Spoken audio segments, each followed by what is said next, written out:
Hello বন্ধুরা, large cap এবং mid cap category mutual fund মূলত লার্জ ক্যাপ এবং মিড ক্যাপ ক্যাটাগরির স্টকে ইনভেস্ট করে। লার্জ ক্যাপ মিউচুয়াল ফান্ড থেকে একটা স্টেবল রিটার্ন পাওয়া যায় এবং মিড ক্যাপ মিউচুয়াল ফান্ড থেকে হাই রিটার্ন পাওয়া যায়। আজকে আমরা দেখব কোন মিউচুয়াল ফান্ডে এককালীন 1 লাখ টাকা ইনভেস্ট করার 10 বছর পরে ওই মিউচুয়াল ফান্ড থেকে 8,30,000 টাকা পাওয়া গেছে। তো চলুন শুরু করা যাক। এই মিউচুয়াল ফান্ডটি বর্তমানে 99.34% ইকুইটিতে ইনভেস্ট করছে এবং 0.66% অন্য ক্যাটাগরিতে ইনভেস্ট করছে। এই মিউচুয়াল ফান্ডটির টপ 10 হোল্ডিংস হলো HDFC bank, SBI, ICICI bank, L&T, Axis bank, Reliance industries, Kotak Mahindra bank এবং গুজরাট স্টেট পেট্রোনেট। তো আপনারা যারা প্রথমবার আমার চ্যানেলটি দেখছেন সকলে অবশ্যই সাবস্ক্রাইব করবেন, একটি লাইক দেবেন এবং শেয়ার করে দেবেন। তার কারণ শেয়ারিং ইজ কেয়ারিং। তো আজকে আমরা আলোচনা করছি Mirae asset large and mid cap mutual fund সম্পর্কে।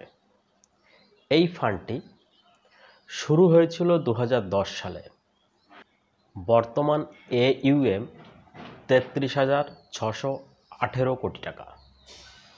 এই ফান্ডের এক্সপেন্স রেশিও 1.56% এবং বেটা ভ্যালু 0.89। আসুন দেখে নিই এই মিউচুয়াল ফান্ডটি বিগত বছরগুলিতে কেমন রিটার্ন দিয়েছে। বিগত 1 বছরে 44% রিটার্ন দিয়েছে। বিগত 3 বছরে 19.7% রিটার্ন দিয়েছে। বিগত 5 বছরে 20.6% রিটার্ন দিয়েছে। বিগত 10 বছরে 23.5% রিটার্ন দিয়েছে। কেউ যদি 1 লাখ টাকা এককালীন বিনিয়োগ করতেন এই মিউচুয়াল ফান্ডে, তাহলে বিগত 3 বছরে 1,71,000 টাকা তিনি রিটার্ন পেতেন। বিগত 5 বছরে 2,55,000 টাকা তিনি রিটার্ন পেতেন। বিগত 10 বছরে 8,27,000 টাকা তিনি রিটার্ন পেতেন। এই মিউচুয়াল ফান্ডটিতে এককালীন হিসাবে সর্বনিম্ন 5,000 টাকা ইনভেস্ট করা যায় এবং SIP হিসাবে সর্বনিম্ন 500 টাকা শুরু করা যায়। এই মিউচুয়াল ফান্ডে কোনো লক ইন পিরিয়ড নেই। কোনো ইনভেস্টর যদি 1 বছর পরে এই মিউচুয়াল ফান্ড থেকে বেরিয়ে যেতে চান তাহলে কোনো এক্সিট লোড লাগে না। তো বন্ধুরা, এই ছিল আজকের আলোচনা।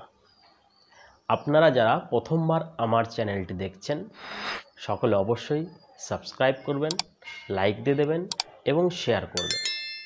দেখা হচ্ছে আরও গুরুত্বপূর্ণ ভিডিও নিয়ে। ততক্ষণ পর্যন্ত ধন্যবাদ।